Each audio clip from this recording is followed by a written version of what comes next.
अरे माथा में दर्द है, सर में दर्द है, तो टेबलेट खाओ ना, दर्द ने काटे फेंक दो। बोला जा झमेरे खत्म हो गई है। की बोलबो आमीन, की बोलबो आमीन बोले के बाद तेरी बारगाह में खुदा ये दुआ मेरी कबूल हो। तेरी बारगाह में खुदा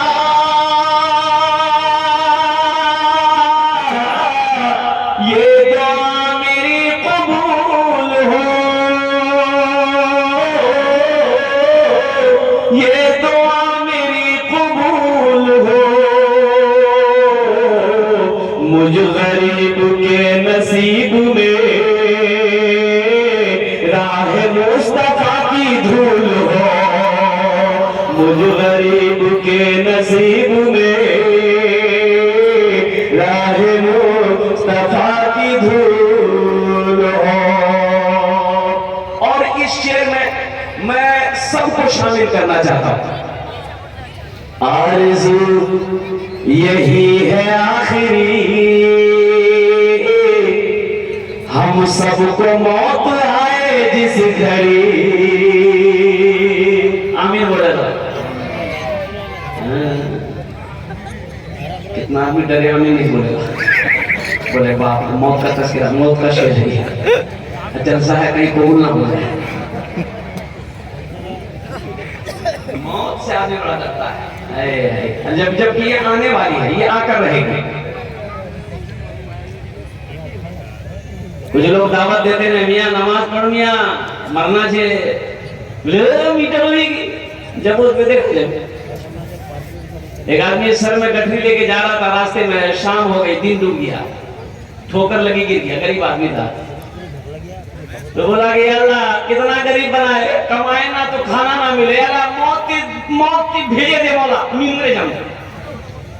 दूसरी बस्ती के मन चला था, सुन लिया कि मौत की दुआ मांग रहा है। अंधेरा था, ये था कि काली चादर ओढ़ के मुंह हाथ ढक के वो नौजवान उसके आगे मार गया। बोले कीजिए भैया। बोला हम भया भया नहीं, हम मौत है तुम्हारी। बोला मौत है तो यहाँ क्या करने आए? बोला तुम अभी दुआ किए थे अल्लाह मौत को भेज दे। बोला नहीं, मुंह से निकल गया था, ये गठरी गिर गई, जल्दी उठा के जल्दी घर जाएंगे। आरज़ू यही है आखिरी, हम सबको मौत आए जिस घड़ी। आरज़ू यही है आखिरी, हम सबको मौत आए जिस घड़ी। हम सबको मौत आए जिस घड़ी। उस घड़ी नजर के सामने सिर्फ चेहरे नबी हो। उस घड़ी नजर के सामने सिर्फ चेहरे रसूल हो। आमीन बोला अल्हम्दुलिल्लाह।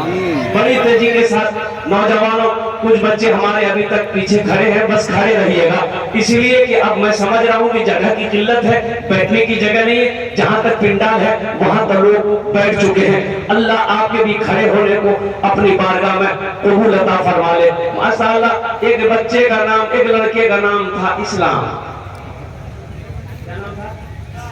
इस्लाम नाम था। अभी वो जलसा में ऐने किया था, पीछे सोच रहा था कहां बैठेंगे, तो हजरत तकरीर कर रहे थे, एक जुमला आ गया कि लोगों, मुसलमानों, इस्लाम कितना पीछे है।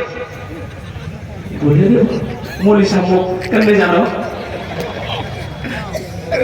मौली साहब और नाम जानो।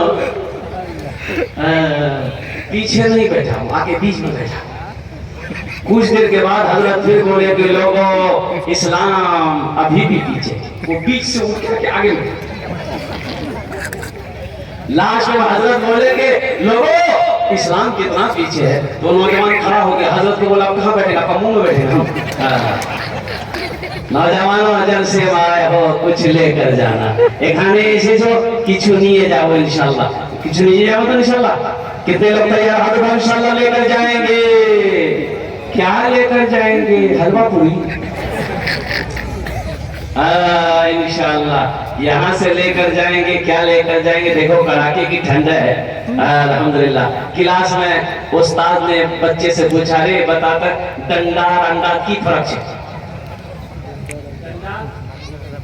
बोलो भाई डंडा और अंडा में डंडा डंडा जानते हैं ना पूछा कि डंडा और अंडा में क्या फर्क है ये बच्चा बोला कोई फर्क नहीं है बोला करने फर्क नहीं है बोला दोनों का एक काम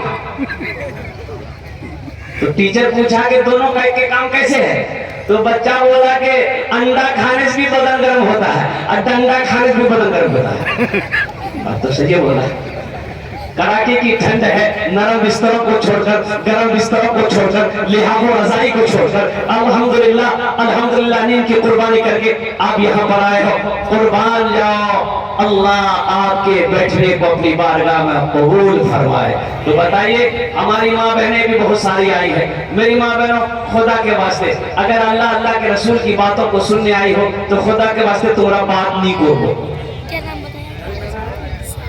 बात नहीं करना है आपके लिए भी मैं तकरीर करूंगा माँ बहनों के लिए चार बातें चाटे काज আছে चाटे काज করে নো দুনিয়াতে চাटे काज করে নো जन्नते आठटा दरवाजा जेटे दरवाजा चाहो जन्नते दाखिल हो जाओ सुभान अल्लाह बोले दो क्या काम है अरे क्या काम करना है पहला काम झाड़ू लगाना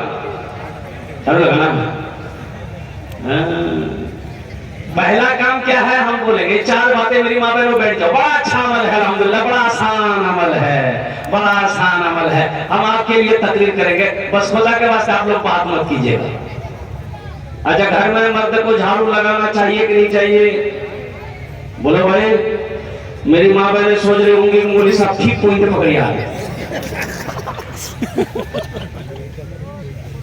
मर्द को आटा गूंदना चाहिए कि नहीं चाहिए बोलो चाहिए तो कल से झाड़ू भी लगाना है आटा भी गूंदना है हमारी माँ बहनें आराम करेंगी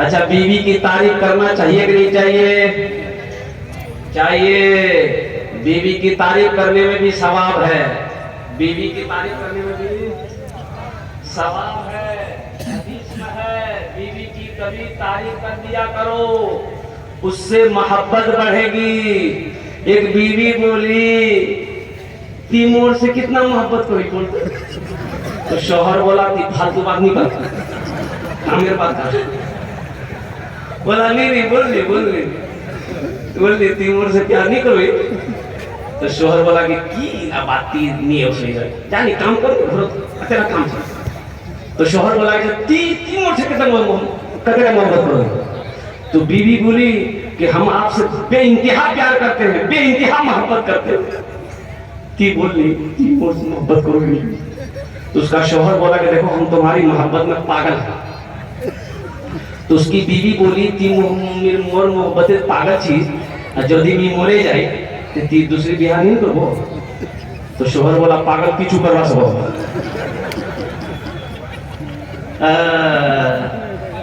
नौजवानों बीवी की कभी तारीफ कर दिया करो मस्जिद में जुमे के दिन इमाम साहब ने तकरीर किया लोगों बीवी की तारीफ कभी कर दिया करो बीवी की तारीफ करने में सवाब है एक नौजवान तकरीर सुना जुमे की नमाज पढ़ा घर आया बोला मुन्ना खाना दे बीवी खाना लगा दी एक लोकमा खाया बोला सुभान अल्लाह दूसरा लोकमा खाया वाला बोला अल्हम्दुलिल्लाह तीसरा लोकमा खाया बोला माशाअल्लाह चौथा लोकमा खाया बोला वाह नामा की खाना देखा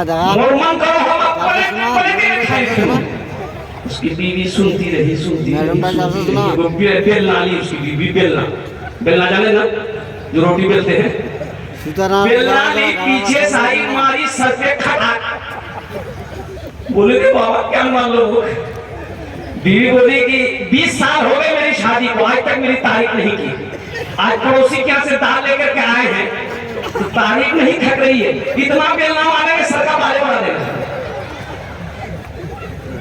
कभी अपनी बीवी की तारीफ कर दिया करो और बांध जाओ नौजवानों घर सिर्फ पैसों से नहीं चलता है, घर सिर्फ दौलत से नहीं चलता है, घर सिर्फ सोना चांदी से नहीं चलता है, घर तो अच्छे अखलाक से चलता है। बीवी भी चाहती है जो बेइंतहा अपने माँ को छोड़कर, बाप को छोड़कर, भाई को छोड़कर, अपने पड़ोसी को छोड़कर, खानदान को छोड़कर, अल्लाह अकबर कबीरा, तेरे घर में वो आई है, सिर्फ तेरी मोहब्बत के लिए वो आई है। तेरी मोहब्बत में सब को छोड़ दिया, तो आपका फर्ज बनता है कि आप भी बेइंतहा अपनी बीवी से मोहब्बत करो, ताकि उसकी दिलजुई हो, उसकी तबीयत बहाल हो, वो भी तो समझे कि हम सबको छोड़े हैं लेकिन मेरा शोहर मेरे लिए तैयार है। इंशाल्लाह अमल करेंगे। मैं बीवी से मोहब्बत करोगे, हाथ उठाओ। इंशाल्लाह कितने लोग तैयार हो? अल्हम्दुलिल्लाह। ये देखिए बच्चा सब भी हाथ उठा रहा है। हाँ, तो ये भी तो कल जवान होगा, ये भी तो कल जवान होगा, ये भी तो नबी के सुन्नत के मुताबिक निकाह करेगा। अब भाई, नबी के सुन्नत के मुताबिक निकाह करना, एक बात याद रखना, शरीयत ये कहती है कि सबसे अच्छा निकाह वो है जिसमें सबसे ज्यादा कम खर्च हो और जिसमें सबसे कम महर हो, कुर्बान जाओ। तो इसलिए नबी के सुन्नत के मुताबिक निकाह करना। नौजवानों, अगर नबी के सुन्नत के मुताबिक निकाह करोगे, निकाह मस्जिद में करोगे, अल्हम्दुलिल्लाह जो बच्चा पैदा होगा वो नेक और साले पैदा होगा, जो बच्चा पैदा होगा वो फरमा बरदार होगा, जो बच्चा पैदा होगा वो हाफिज कुरान होगा, जो बच्चा पैदा होगा वो आलिम दीन होगा। और नबी के सुन्नत के खिलाफ अगर शादी करोगे, निकाह करोगे, तो जो बच्चा पैदा होगा वो गूंगा होगा, जो बच्चा पैदा होगा वो बहरा होगा, जो बच्चा पैदा होगा वो अंधा होगा, वही बच्चा नाफरमान होगा। और जब तुम बुढ़ा हो जाओगे ना, यही बच्चा खुट्टा में बांध के लाठी लेके मारेगा। के मुताबिक निकाह करो, निकाह मस्जिद में करना। अल्हम्दुलिल्लाह सुम्मा अल्हम्दुलिल्लाह। अच्छा, शादी में इधर डीजे बजता है क्या? बजता है? बजता है ना? तौबा करो नौजवानों। इधर जहेज चलता है, जहेज चलता है ना? जहेज में ही लेते हो भाई?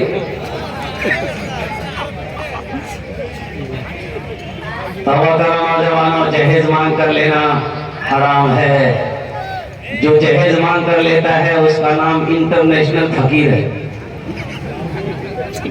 अल्लाह की बारगाह में इसका जवाब देना होगा, अल्लाह की बारगाह में इसका जवाब देना होगा। ऐ नौजवानों सुनो, एक बात बताओ मुझे, शराब पीना क्या है? हराम है। चोरी करना क्या है? जिना करना क्या है? सूद खाना क्या है? अब मांग कर जहेज देना, बोले यहाँ को स्वाद है।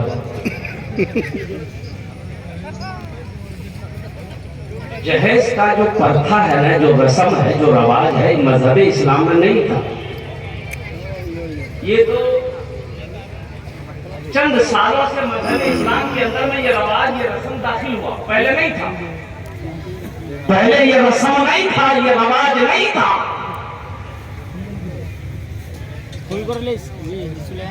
सऊदी अरबिया में अभी भी लड़का अगर शादी करेगा तो लड़की को जहेज देना पड़ेगा। वहाँ लड़की वाले को पैसा देना पड़ेगा, कई 100 रियाल देना पड़ता है। जब लड़की तैयार हो जाएगी, इजाजत मिलेगी, तब निकाह